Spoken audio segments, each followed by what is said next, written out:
12 నెలలకి 12 పేర్లతో అధిదేవత అయి ఉంటాడు. ఆ కిరణం వచ్చి పడిందనుకోండి, శరీరంలో ఉన్నటువంటి ఆ మత్తు, ఆ లోపల ఉన్నటువంటి తమోగుణం అంతా ఒక్కసారి విరిగిపోతే తుమ్మొస్తుంది. తుమ్ము రూపంలో శరీరాన్ని పట్టుకున్న జడత్వం వదులుతుంది. అలా వదలగొట్టగలిగినది ఏదంటే సూర్యకిరణం. అందుకే తెల్లవారుజామున చూడండి, సూర్యుని వంక ఇలా చూస్తే తుమ్ముస్తుంది. సుషుమ్నా నాడిని ప్రేరేపిస్తాడు ఆయన. శివస్వరూపంగా సూర్యుడు ఆకాశంలో ప్రకాశిస్తూ ఉంటాడు. అందుకే కోణార్కలో ఆ సూర్యుణ్ణి కన్నెత్తి చూడలేం, దగ్గరికి వెళ్ళి ముట్టుకోలేం, ఓ పువ్వు ఆయనకి వెయ్యలేం. ప్రదీపజ్వాలాభిర్దివసకర నీరాజన విధి అంటారు శంకరాచార్యులు వారు సౌందర్యలహరిలో. సూర్య భగవానుడికి హారతిస్తే ఆ హారతి తేజస్సు ఏం కనపడుతుంది? ఈ వెలుగులో ఆయన్ని చూడాలంటే ఆయన వెలుగు కొంత తగ్గితే బాగా కనపడతాడు.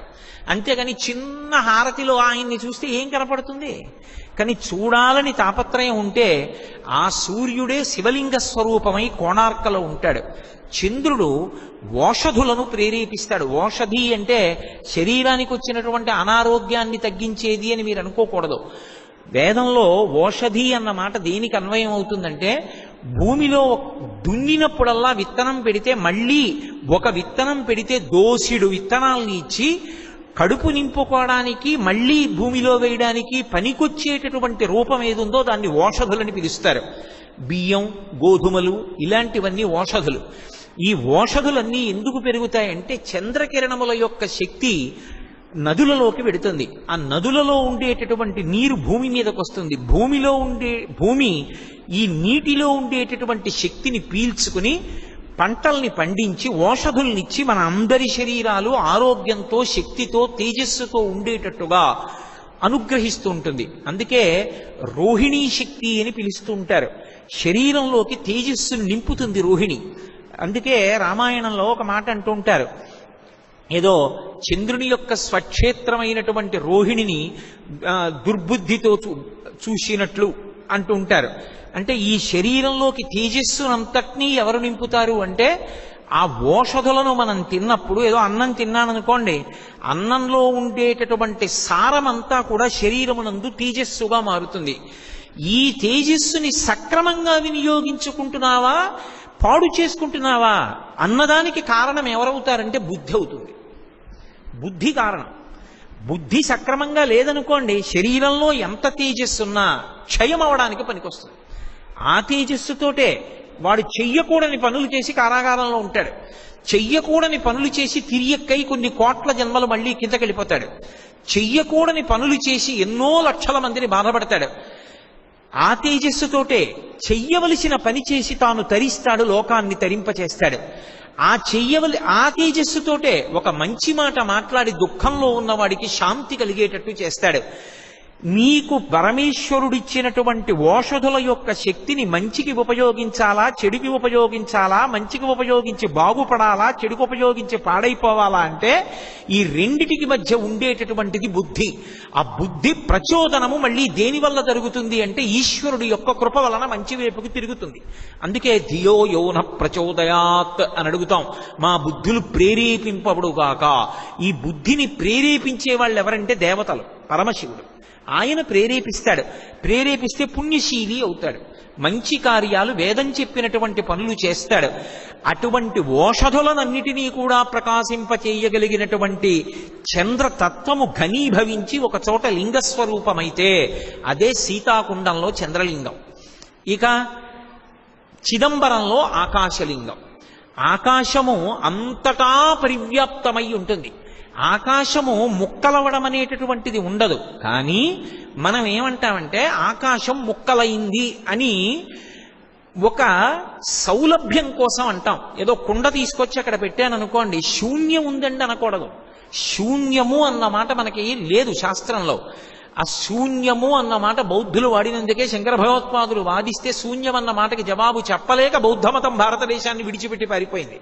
శంకరాచార్యుల వారు తరిమారు అన్న మాట పరమ అబద్ధం. శంకరులు ఎవరినీ తరిమి కొట్టలేదు. శంకరులు అడిగిన ప్రశ్నకి జవాబు చెప్పలేక వెళ్ళిపోయింది బౌద్ధం ఈ దేశం నుంచి. శూన్య సిద్ధాంతం బౌద్ధులదు కాదు. అంతటా పరివ్యాప్తమైన ఆకాశము పరబ్రహ్మము అన్న సిద్ధాంతము సనాతన ధర్మముది. ఆకాష్, కాష్ అంటే ప్రకాశించడం, ఆ అంటే అంతటా, ఆ అంటే మొట్టమొదటి అక్షరం. యో వేదాదౌ స్వర ప్రోక్తో వేదాంతే చ ప్రతిష్ఠితః తస్య ప్రకృతి లీనస్య యత్వరస్య పరమహేశ్వరః అంటాం. ఆ ఆకారం విష్ణువాచకం. అంతటా నిండిపోయినటువంటి పరబ్రహ్మతత్వం ఆకాశం. నేను తీసుకొచ్చి ఒక కుండ అక్కడ పెట్టాను అనుకోండి, ఇప్పుడు ఘటాకాశం, అందులో ఆకాశం ఉంది. అంటే ఆకాశం ముక్కయిందా కుండలో? అవలేదు. ఘటం బద్దలైపోయింది అనుకోండి, కుండ బద్దలైంది. ఇప్పుడు ఘటాకాశం ఏమైంది? మఠాకాశం, గదిలో ఉన్న ఆకాశంలో కలిసిపోయింది. ఇప్పుడు మఠాకాశం, గదికున్న గోడలు తీసేశాను అనుకోండి, అనంతాకాశం. ఆకాశము అనంతము. అది ఏదో ఒకచోట ఉండడము, ఈ మాంసనేత్రమునకు దొరకడము అనేటటువంటిది ఉండదు. అంతటా నిండిపోయి ఉంటుంది. అంతటా నిండిపోతే ఈ కంటితో ఎలా చూస్తావు? చూడడం కుదురుతుందా? చూడడం కుదరదు. అందుకే ప్రత్యేకించి కొన్ని శివాలయాలలో నీడరాని దీపాలు పెడతారు. నీడ ఉండదు దీపం పెడితే నీడ పడుతుంది. నీడపడని దీపాలతో అలంకారం చేస్తారు. అంటే పరమశక్తివంతమైన క్షేత్రాలని గుర్తు. తిరువారూరులో చేస్తారవా. తిరువారూరు క్షేత్రానికి ఉన్న గొప్పతనం ఏమిటంటే నల్లటి గంధం పుయ్యడం, నీడలేని దీపం పెట్టడం, వసంత మాసంలో కళ్యాణం చేసి అనేకమైనటువంటి వాహనాల మీద ఊరిరిగింపు చేయడం. 3 ప్రత్యేకతలు తిరువారూరికి.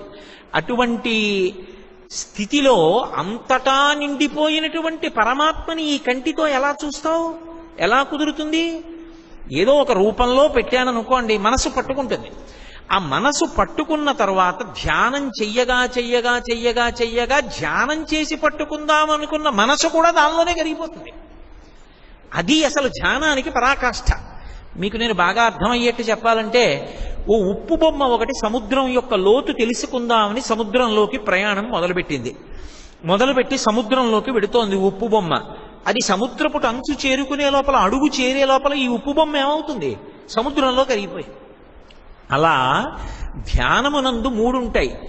ఏది ధ్యానము చేస్తున్నారో అది, ధ్యానము చేస్తున్నటువంటి వాడు, ధ్యానము 3. ఈ ధ్యానమునందు మనసు అలా నిలబడిపోగా ధ్యానము చేస్తున్న మనసు, ఆ మనసుతో ఉన్న జీవుడు ధ్యానము చేయబడుతున్న వస్తువునందు లయమైపోతారు. అప్పుడు ఒక్కటే ఉంటుంది, అది అద్వితీయం, రెండవది లేదు. అద్వైతం అనుభూతి. ఆ ఒక్కటిగా నువ్వు అనుభవంలో నిలబడడం. అప్పుడు ఇక రెండో వస్తువు లేదు. అప్పుడు ఆ ఒక్కటే ఉన్నది. అది ఆకాశము అనుభవములోకి వస్తుంది అద్వైతముగా. అంతటా నిండిపోయి ఉంది. ఇప్పుడు ఇక్కడ కూర్చుని నేను మాట చేత చెప్పగలను అంతటా ఉన్నాడు అని. కానీ అంతటా ఉన్నవాడిగా నేను చూడగలనా? నెయ్యి ఎక్కడుంది అని అడిగాను అనుకోండి, పాలలో ఉన్నది. ఏది చూపించు?